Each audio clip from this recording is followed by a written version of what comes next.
Bueno, estamos comentando la carta de Pablo a los Gálatas y ya estamos en la parte, digamos, crítica del capítulo 3 de Gálatas. Capítulo 3 de Gálatas es una defensa que Pablo hace del valor del Evangelio, el Evangelio que él predica. Y como ya hemos dicho, la iglesia de los Gálatas, o mejor dicho, Galacia, era una región donde Pablo fundó varias iglesias, sus primeras iglesias, él las fundó allí, en esa región de lo que se llamaba Galacia del Sur, que fue el primer viaje misionero que hizo Pablo con Bernabé y Juan Marcos, aunque Juan Marcos lo abandonó o abandonó al equipo cuando el equipo estaba apenas empezando. Juan Marcos, bueno, tuvo temor porque se levantaron situaciones muy críticas y Juan Marcos, un muchacho joven, vio eso como un peligro para su vida y se devolvió.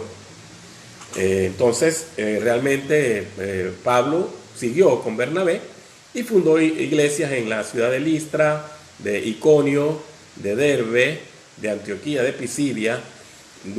En esas ciudades Pablo fundó varias iglesias y luego hace un segundo viaje misionero, pero hacia otra región de Europa, lo que se llamaba en aquel tiempo Macedonia.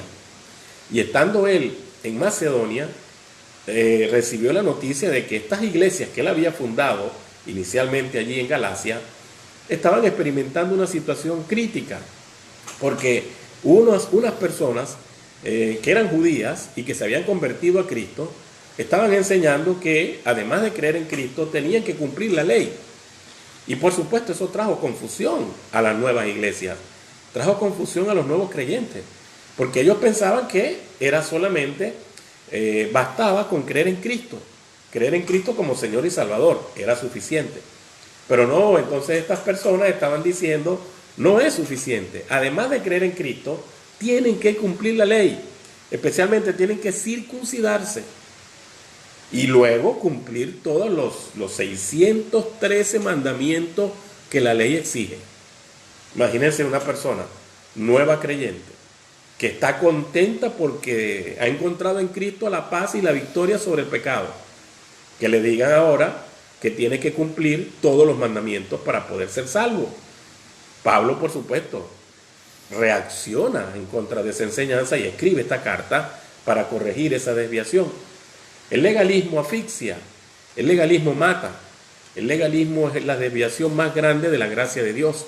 Cuando la persona cree que por su propio esfuerzo puede agradar a Dios, olvidando que el único que puede agradar a Dios es Cristo. Y la única ofrenda válida para Dios es el sacrificio de su Hijo en la cruz.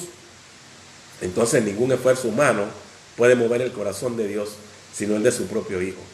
Y eso es lo que Pablo de alguna manera está argumentando en la carta. Y aquí en el capítulo 3, desde el versículo 6 hasta el versículo 18, que es el que nos toca hoy, Pablo avanza en su argumento y ahora le está diciendo a los hermanos que los gentiles, aunque no cumplan la ley de Moisés, ellos deben estar seguros de que su fe en Cristo es más que suficiente. Ellos no necesitan pasar por el filtro de la ley para que Dios se agrade de ellos, porque ya Dios se agradó en la persona de Cristo. Ya Cristo cumplió con todas las demandas de la ley, por lo tanto ellos no tienen por qué esclavizarse de nuevo al sistema mosaico, al sistema de la ley dada por Moisés para agradar a Dios. Así que este es el argumento que Pablo está desarrollando aquí en los versículos 6 al 18 del capítulo 3. Esta sección 6 al 18 está básicamente dividido en tres fragmentos o tres párrafos. Acuérdense que en un texto argumentativo la unidad básica de sentido es el párrafo. Entonces cuando uno aborda el texto argumentativo, y las cartas son textos argumentativos, tiene que identificar cuántos párrafos tenemos en esta sección. Bueno, en este caso, en mi versión Reina Valera del 60, hay tres párrafos.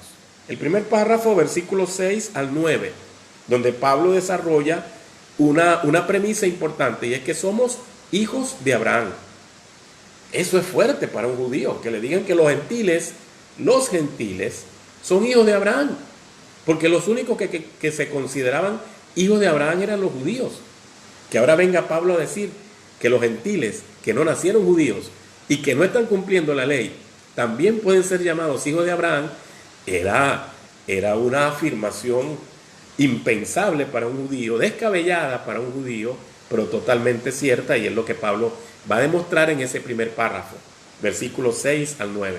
En el segundo párrafo, versículos 10 al 14, Pablo entonces avanza en su argumento y dice que Cristo nos libertó de la maldición de la ley. Bueno, él va a decir cosas duras aquí, en este segundo párrafo. El hecho de que la ley era una prisión de muerte, una prisión de condenación para aquel que creía o que creyera que cumpliendo la ley iba a agradar a Dios. No, está en una cárcel, está en un laberinto, porque número uno, no podía cumplirla, jamás podía cumplir cada uno de los mandamientos. Y número dos, si los cumpliera, en el supuesto negado que los cumpliera, tampoco iba a agradar a Dios. Era una trampa pensar que con la ley podían ganarse el favor de Dios. Eso es lo que Pablo va a demostrar en este segundo párrafo. Y en el tercer párrafo, versículos 15 al 18, usa otro argumento, Pablo, un argumento interesante, porque nos está diciendo allí que realmente la promesa que se le hizo a Abraham fue primero que la ley, que la propia ley. 400 años antes de que la ley viniera, ya Dios le había hecho a Abraham la promesa de levantar de él una nación que iba a bendecir a su simiente, que Pablo explica, hace un uso muy interesante de la hermenéutica. La hermenéutica es la ciencia de la interpretación. Entonces Pablo hace uso de la interpretación para determinar que esa simiente a quien Dios había prometido a Abraham bendecir era Cristo. Era Cristo. Más que la nación hebrea, era Cristo.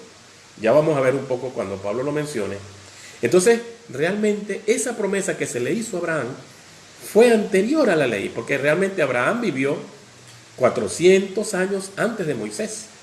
Entonces, ya Dios se había comprometido con Abraham a levantar esa simiente, a bendecir esa simiente, a utilizar esa simiente para traer bendición a todas las naciones.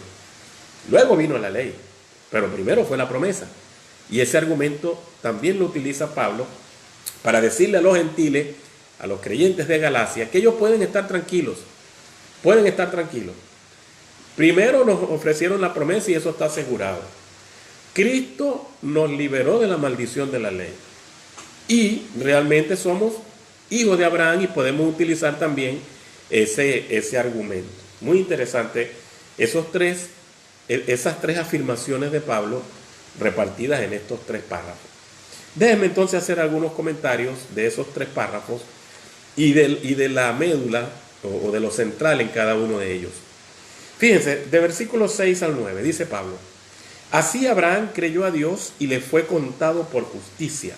Eso está conectado, por supuesto, con el versículo 5, donde Pablo le está preguntando a los Gálatas: aquel que os suministra el Espíritu y hace maravillas entre vosotros, ¿lo hace por las obras de la ley o por el oír con fe? Es una pregunta retórica, porque obviamente que lo hace por oír con fe. Entonces la fe es necesaria para que Dios pueda suministrar al Espíritu Santo. Ya lo había dicho Pablo antes. Entonces esa afirmación del 5 él la conecta con el caso de Abraham, para demostrarle a los gentiles y también a estos falsos maestros judíos que la fe fue la actitud que Dios premió en Abraham. No fue guardar la ley, fue la fe que él tuvo, y por eso dice: Abraham creyó a Dios y le fue contado por justicia. Esa frase de que le fue contado por justicia significa que Dios lo consideró aprobado. Una persona que fue justa delante de Dios fue aprobada por Dios por la fe que tuvo. Y luego dice: sabed por tanto que los que son de fe, estos son hijos de Abraham. Es decir, todos los que ponen la fe en Dios, todos los que desarrollan esa fe que el Señor nos da, todos somos o nos podemos considerar hijos de Abraham, gentiles y judíos. Y repito, una declaración fuerte para un judío que digan que también los gentiles, que no nacieron de raza judía, no tienen sangre judía en las venas, ni cumplen la ley, que ellos también se vayan a llamar hijos de Abraham. Porque Abraham es considerado por el pueblo judío el padre de la nación hebrea. Claro, porque nos dice Génesis capítulo 12 que Dios llamó a Abraham y le dijo: sal de tu tierra y de tu parentela a la tierra que yo te mostraré. y haré de ti una nación grande, y te bendeciré y te daré esta tierra, y serán benditas en ti todas las familias de la tierra. Allí empieza el plan de Dios para apartar a un pueblo a través de Abraham.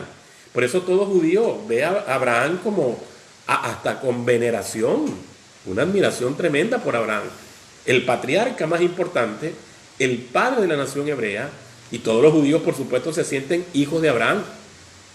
Y ahora viene Pablo y dice, no, todos los que tienen fe también son considerados hijos de Abraham.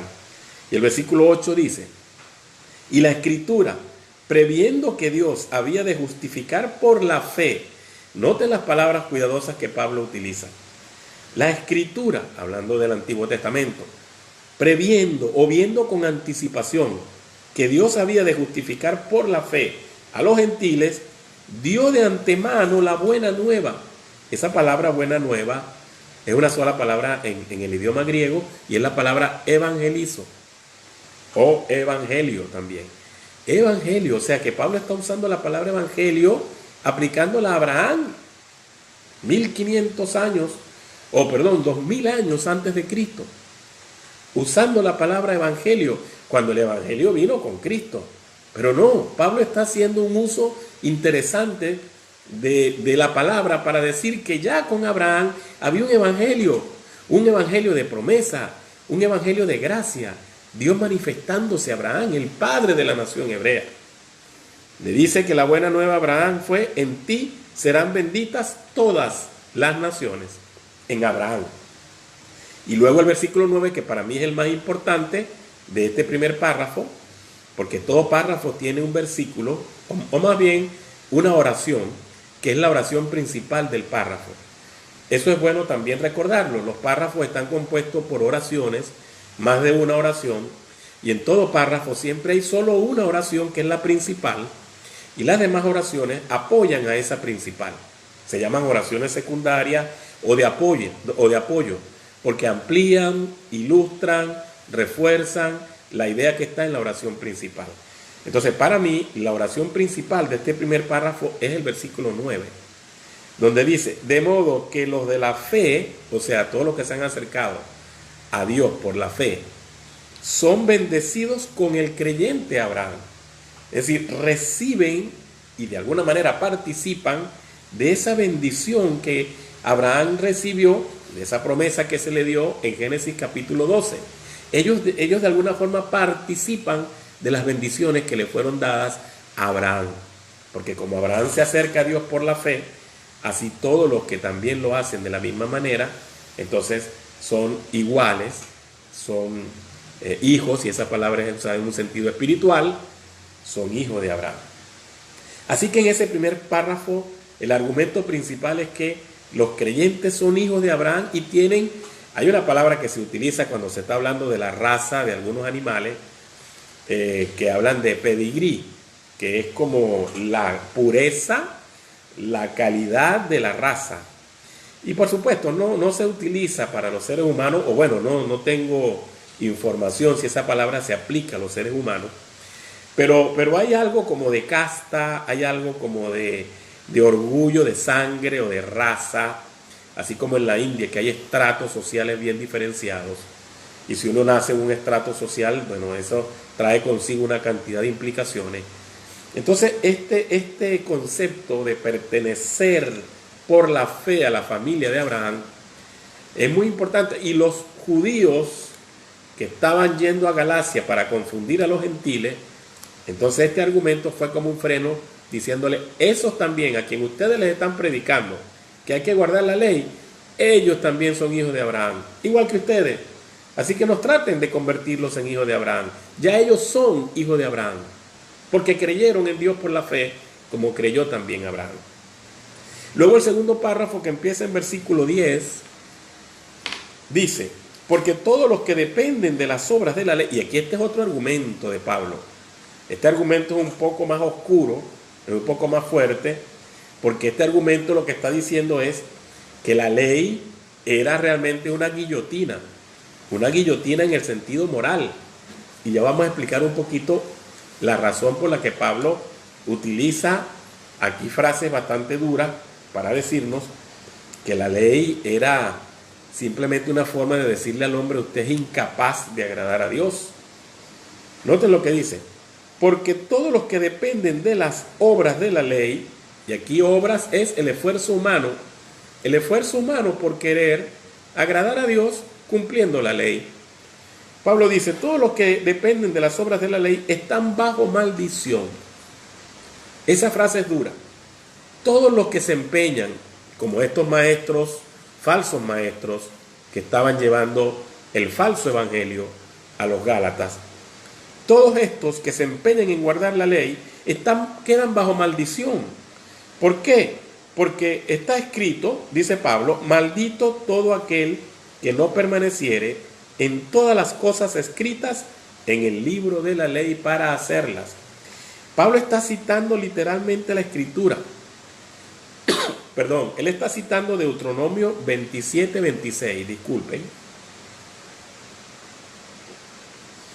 Él está citando Deuteronomio 27:26, que es una escena muy interesante donde Dios le habla al pueblo. El pueblo está a punto de entrar a la tierra prometida y en forma simbólica Dios los coloca frente a dos montes o dos montañas y dice: bueno, aquí una montaña representa la bendición. Disculpen, una montaña representa lo que es las consecuencias de la obediencia. Si me obedecen, van a ser bendecidos en sus familias, sus siembras, su economía, su salud, todo va a ser bendecido. La otra montaña, el otro monte, simbólicamente, por supuesto, representa la maldición. El castigo que va a venir sobre ustedes si no obedecen mi palabra. Y entonces da una serie también de indicativos donde van a ser ellos castigados si no cumplen con las demandas de Dios. La bendición y la maldición. Y luego, al final de esa escena, cuando está terminando el tema de la maldición, se utiliza esta frase: maldito todo aquel que no permaneciere en todas las cosas escritas en este libro.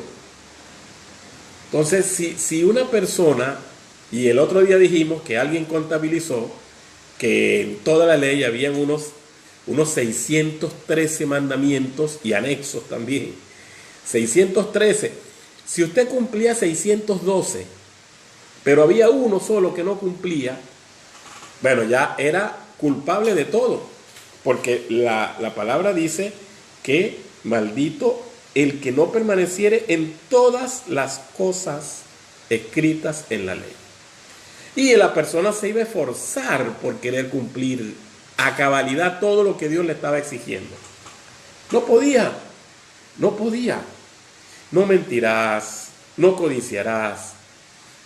Dígame la codicia, que es algo tan imperceptible a veces, que a veces uno está en un lugar y ve algo inconscientemente nuestra emocionalidad, nuestra mente dice: uy, ojalá yo pudiera conseguir eso.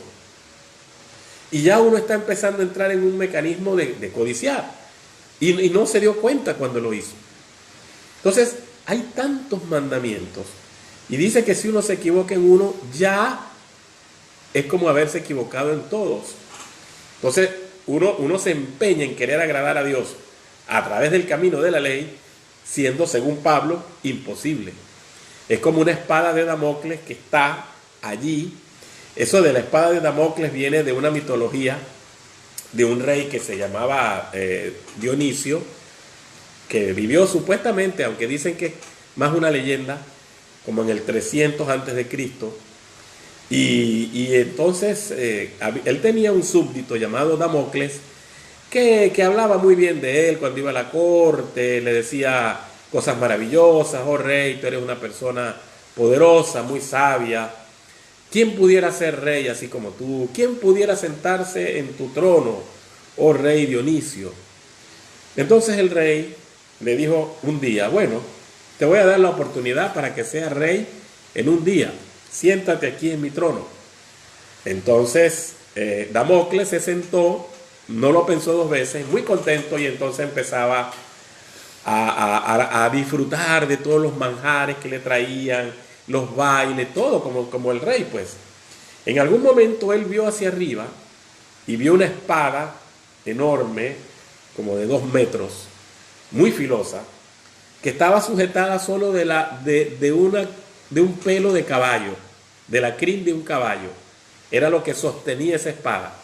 Cualquier momento se reventaba y le caía exactamente a la persona que estuviera sentada en el trono. Entonces esa leyenda o esa historia quedó, muchos la utilizan para decir cuando estamos en un peligro inminente, que cualquier cosa puede suceder en un momento y perdemos todo. Bueno, la ley era como una espada de Damocles, porque si alguien se esforzaba en agradar a Dios cumpliendo los mandamientos, en algún momento iba a fallar, y es seguro que iba a fallar, porque luego vamos a ver otros pasajes donde dice que era imposible para el hombre agradar a Dios a través de la ley, y por eso Pablo está condenando o encerrando bajo maldición a estos maestros falsos que estaban enseñando supuestamente que además de creer en Cristo tenían que cumplir una ley imposible de cumplir por el ser humano, porque era una ley que los arrinconaba, los pegaba contra la pared, haciéndole ver cuán pecaminoso es el corazón del ser humano. Y dice el versículo 11, y que por la ley ninguno se justifica para con Dios. Es evidente porque el justo por la fe vivirá. Pablo ahora está citando otro texto en Habacuc 2:4, y esta frase la utiliza Pablo 2 veces, en Romanos, y aquí el escritor de Hebreos también la usa, que el justo por la fe vivirá. Y es un texto poderoso porque tiene 3 palabras clave: justo, fe y vivirá, que por cierto fue utilizado mucho en la Reforma, en la historia de la iglesia, en el tiempo de la Reforma, por los reformadores, pensando que solamente se necesitaba la fe para alcanzar la vida eterna. No tantas reglas, tantas obras, tantas cosas que los seres humanos ponen y que distancian al hombre de Dios. No, es suficiente la fe. Así que esta frase la utiliza Pablo aquí para decir exactamente lo mismo. Dice, por las obras de la ley nadie se justifica, porque ya la Biblia misma señaló que el justo va a vivir es por la fe. Y luego en el 12 dice, y la ley no es de fe, sino que dice, el que hiciere estas cosas vivirá por ellas. Es decir, que en la misma ley se establece que las personas tenían que cumplirla, y eso les iba a garantizar la supervivencia. ¿En qué sentido? Por ejemplo, si una persona cometía algún desmán, robaba algo que no era suyo, o decía una mentira, o alguna de estas cosas donde podía faltar a la ley misma establecía una especie de compensación, bien sea un sacrificio, o restaurando lo que robó y añadiendo una quinta parte. Es decir, había mecanismos que la ley misma establecía para que la persona resarciera el daño que había hecho, bien sea a Dios, a su prójimo o a sí mismo. Entonces, todos esos mecanismos estaban contemplados. Y la única forma de que la persona no muriera era acudiendo justamente a esos mecanismos. Pero tenía que estar todo el tiempo en eso. Porque ¿qué persona no peca? ¿Qué persona no falla en su mente, en su palabra o en su conducta? Todos los días nosotros fallamos. Así que todos los días tenían que estar en ese plan de supervivencia al traer un sacrificio, al presentarse ante el sacerdote, al compensar la falta a su prójimo si lo había ofendido. Y por eso entonces llegamos al versículo 13, que otra vez para mí es la oración principal de este segundo párrafo, donde dice, Cristo nos redimió de la maldición de la ley. Qué versículo más poderoso. Cristo quitó realmente todo lo que la ley estaba ejerciendo para condenar al ser humano, toda la presión de la ley sobre las personas. Cristo nos redimió. Redimir significa salvar, libertar. Cristo nos libertó, pudiéramos traducirlo, de la maldición o el juicio, o también la condenación de la ley, hecho por nosotros maldición, porque está escrito, maldito todo el que es colgado en un madero. Vuelve Pablo a usar la escritura, esta vez en Deuteronomio 21:23, porque lo decía literalmente así, que maldita la persona que es colgada en un madero. Y luego el versículo 14 dice, para que en Cristo Jesús la bendición de Abraham alcanzase a los gentiles, a fin de que por la fe recibiésemos la promesa del Espíritu.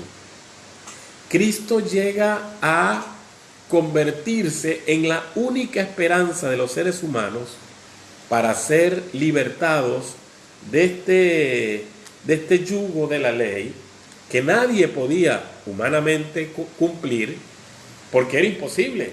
¿Cómo una persona podía vivir cumpliendo permanentemente cada uno de esos 13 mandamientos? ¿Cómo poder vivir así? Entonces Cristo, dice Pablo, cumplió con todos esos preceptos. Se hizo maldición por nosotros. Cargó en él todo el pecado de la humanidad. Y de esa manera nos libertó y nos dio la oportunidad de restablecer la comunión con Dios. Cristo sí cumplió cabalmente toda la ley. Dice la Escritura que Él no pecó. En nada Cristo violó la ley. En nada. En ninguno de sus ítems o requerimientos, Cristo violó la ley de Moisés. Él la cumplió, pero además de cumplirla, cargó en su cuerpo todo el pecado de la humanidad. Él era inocente, él no tenía por qué morir, pero él fue y pagó en un madero.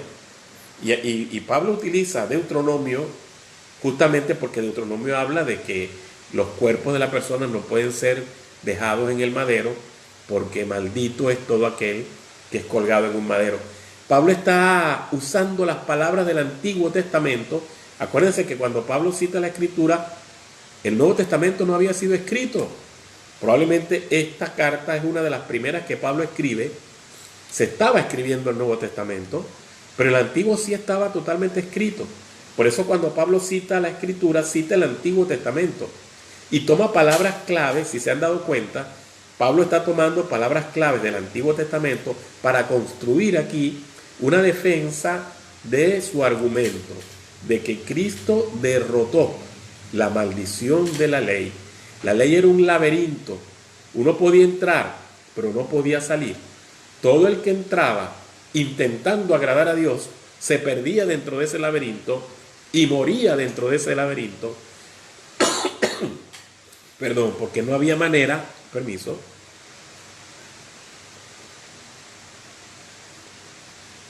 no había manera de salir de ese laberinto con vida.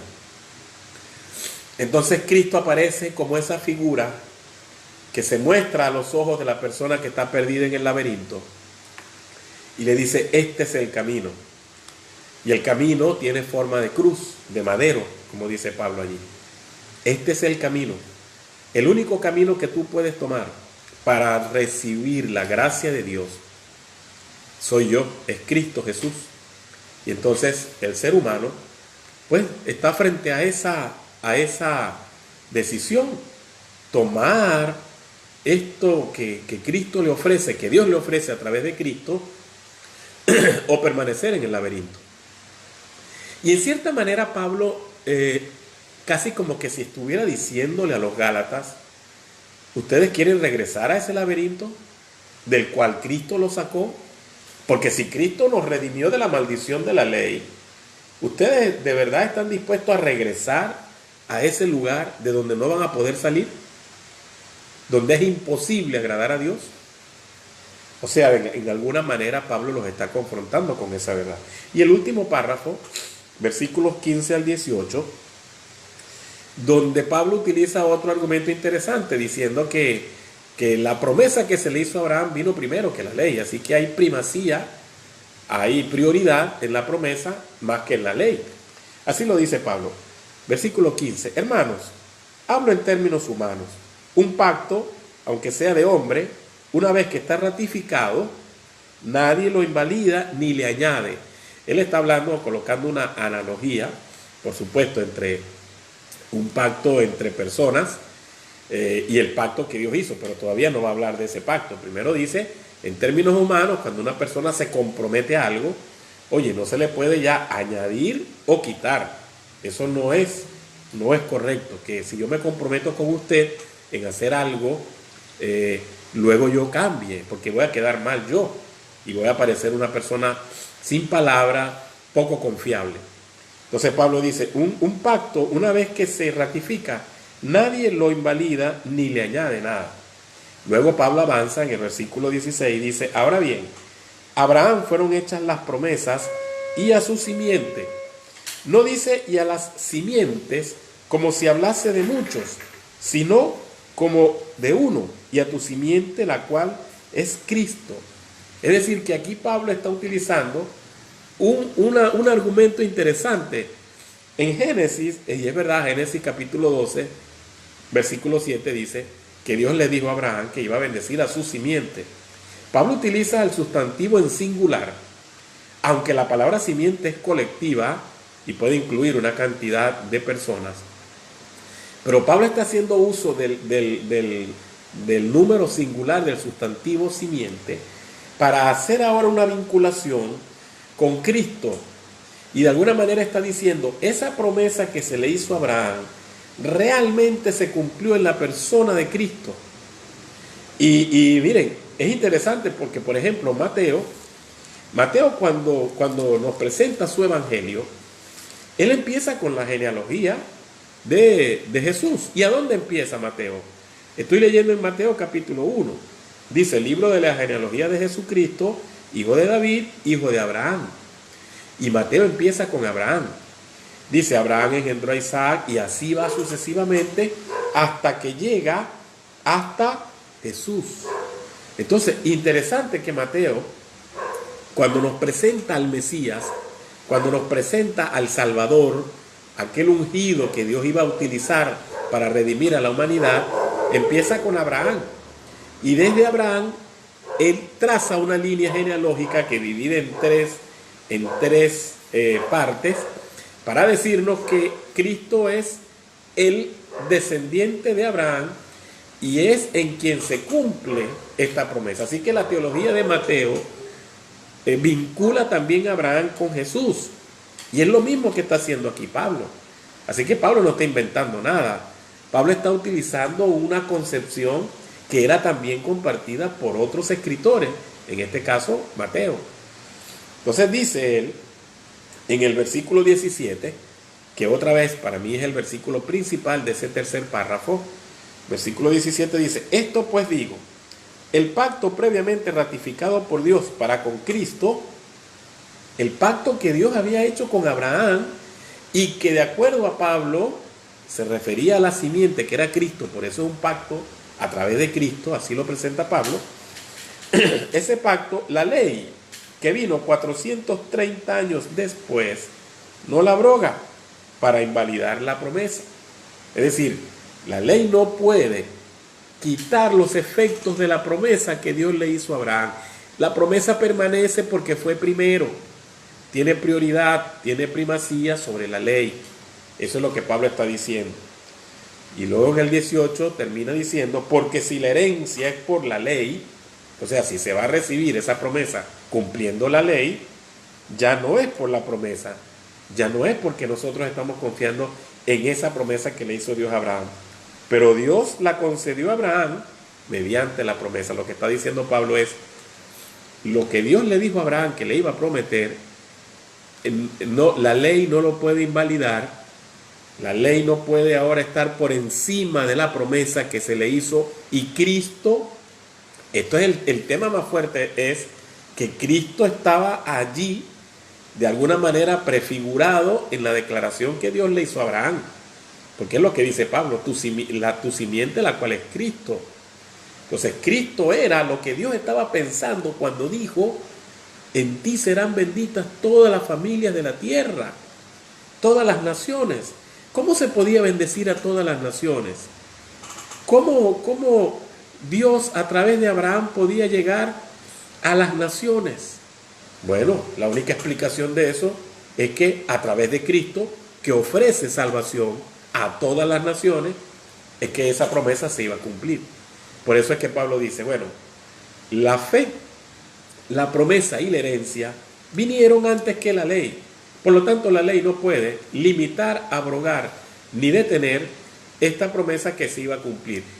Los gentiles de Galacia podían estar tranquilos, podían estar seguros, podían estar confiados de que el evangelio que habían recibido de parte de Pablo era más que suficiente, era totalmente auténtico y que no necesitaban de la ley, porque la ley más bien era una situación ya superada que limitaba y que desviaba al creyente de la gracia de Dios.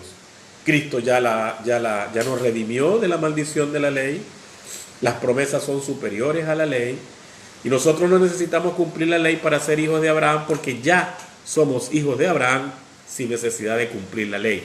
Esas son las esperanzas que Pablo está dando en esta sección de Gálatas capítulo 3, versículos 6 al 18. Dos cosas me llaman la atención, ya para finalizar. Número uno, la gracia de Dios siempre se manifestó al ser humano y el requisito o el medio siempre fue la fe. Siempre fue la fe. Es decir, la fe siempre ha estado desde los albores de la humanidad, desde Adán, desde Noé, desde Abraham. La fe siempre ha sido el vehículo para creer a Dios, para confiar en Dios.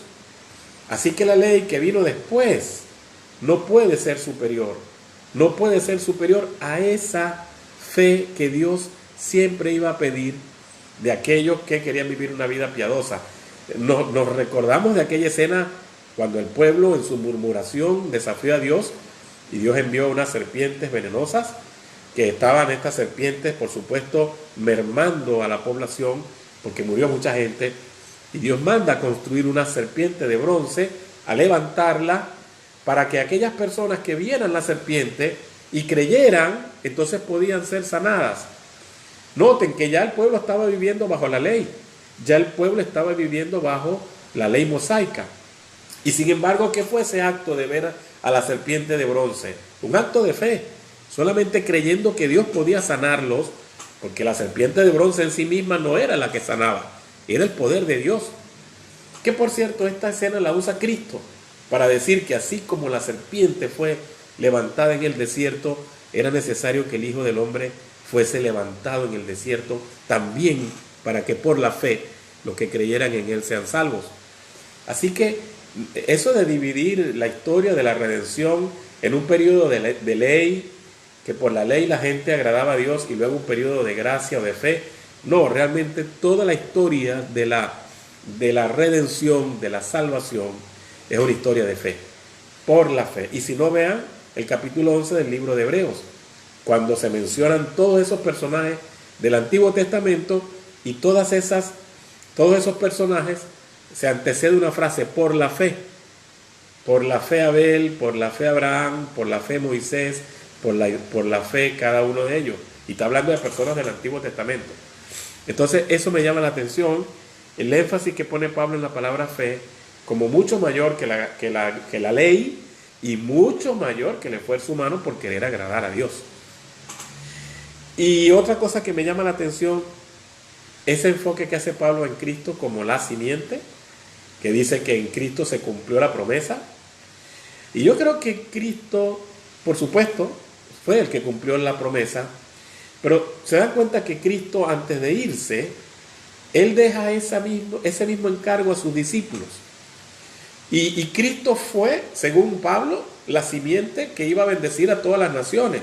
¿Pero qué le dice Cristo a sus discípulos? Hacer discípulos, ¿a quiénes? A todas las naciones. Así que nosotros como creyentes también somos responsables o corresponsables de la misión de llevar la luz del Evangelio a todas las naciones. De alguna manera también somos parte de esa promesa hecha a la simiente, y que la salvación que iba a ser posible a todas las naciones ahora está sobre los hombros de la iglesia.